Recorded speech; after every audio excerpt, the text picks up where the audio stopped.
À présent, je vais vous parler des 5 fonctions de la propriété transform. Donc on va direct commencer avec la première qui va être la propriété, enfin la fonction translate. En fait, il va y en avoir 3 principales, donc translate, rotate et scale. Et les 2 autres, on va très rarement les utiliser. Donc je vais plutôt focaliser sur ces 3 premières. Et les 2 dernières, on verra juste à quoi elles servent. Donc la propriété, enfin plutôt la fonction translate, elle va vous permettre de faire, donc, comme son nom l'indique, en fait un déplacement qui va être soit horizontal, soit vertical, ou soit les deux, pour un élément. Donc par exemple, pour l'élément qui a la classe element, on va pouvoir le déplacer donc soit dans les x, soit dans les y, soit dans les deux. Donc comment ça fonctionne? On va appliquer la propriété transform, on va mettre 2 petits points, le nom de la fonction, et entre parenthèses, donc si vous mettez qu'un seul paramètre, ce sera un déplacement qui va être dans les x, si vous en mettez 2, ce sera à la fois dans les x et dans les y. Un exemple, si je fais par exemple transform translate en mettant 100% et 50%, donc je peux mettre à la fois des pixels et à la fois des pourcentages. Donc par exemple, au niveau des pourcentages, ça va être un pourcentage qui va être relatif à la taille de l'élément. Si l'élément fait par exemple une width de 300 pixels, ça veut dire que si je fais un translate de 100% dans les x, il va se déplacer de 300 pixels dans les x.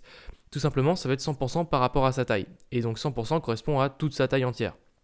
Si, on voit dans le deuxième argument que là j'ai mis 50%, ça veut dire que verticalement, il va se déplacer de la moitié de sa propre taille. Donc s'il fait, je sais pas moi, 200 pixels en hauteur, il va se déplacer simplement de 100 pixels verticalement. Donc voilà comment ça fonctionne. Au niveau du déplacement, lorsque vous allez mettre un déplacement qui va être positif, ça va aller de gauche à droite, en tout cas pour l'axe horizontal.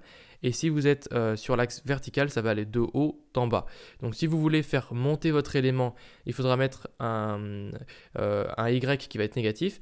Ou si vous voulez le faire déplacer vers la gauche dans les X, il faudra mettre une valeur qui sera négative. Donc je vous donne un deuxième exemple. On peut également utiliser la fonction translate x qui va simplement préciser que ça va être uniquement dans les x qu'on va vouloir faire un déplacement. Et la même chose avec un translate y qui va être simplement dans les y.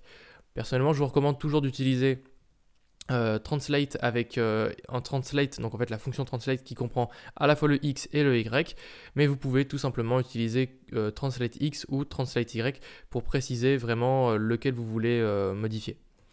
Ensuite, on va avoir la fonction scale. Donc, c'est une fonction qui vous permet de faire grossir un élément ou de le rapetissir. Donc, vous allez pouvoir le rapetissir de manière proportionnelle à lui-même. La valeur que vous allez transmettre, donc si vous faites par exemple scale en mettant une première propriété, alors là j'ai mis un exemple avec un scale qui sera dans les x et un scale qui sera dans les y. Mais vous pouvez tout simplement faire un scale qui va être, donc si vous mettez par exemple scale 3, ça va être 3 dans les x et 3 dans les y. Si vous ne précisez pas le scale dans les y, ce sera le même que celui dans les x.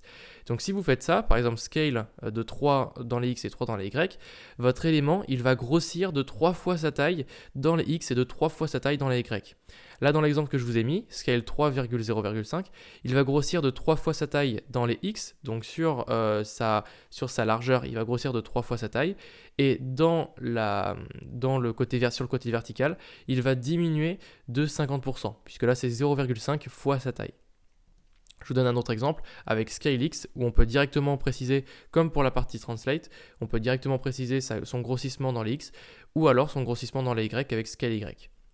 Ensuite, on va avoir la troisième propriété principale qui va être la propriété rotate où on va simplement transmettre un angle en paramètres. Donc c'est une fonction qui est très simple à utiliser, ça va être simplement donc une valeur d'angle à transmettre, ça peut être en degrés, en turn, en radian ou en gradient. Je ne l'ai pas mis parce qu'on l'utilise très rarement. D'ailleurs, radian aussi, on l'utilise assez rarement. On utilise très, très souvent les degrés ou alors les turns.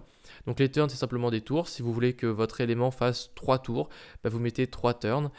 Si vous voulez mettre 5, vous en mettez 5. Et après, si vous voulez mettre en degrés, en général, on va très souvent utiliser les degrés. Vous pouvez mettre 180, 360, 70, 76, bref, les nombres qui vous intéressent pour votre fonction rotate. Et enfin, on va avoir deux autres propriétés, enfin deux autres fonctions. La fonction skew qui vous permet en fait de faire un effet un peu oblique sur votre élément. C'est une transformation un peu oblique qui vous permet en fait de manipuler les angles d'un effet oblique. Je ne sais pas trop comment expliquer. N'hésitez pas à vous renseigner si vous êtes intéressé. Personnellement, je sais que je ne l'ai jamais utilisé et que je ne vais jamais l'utiliser puisque ça correspond à des besoins vraiment très précis.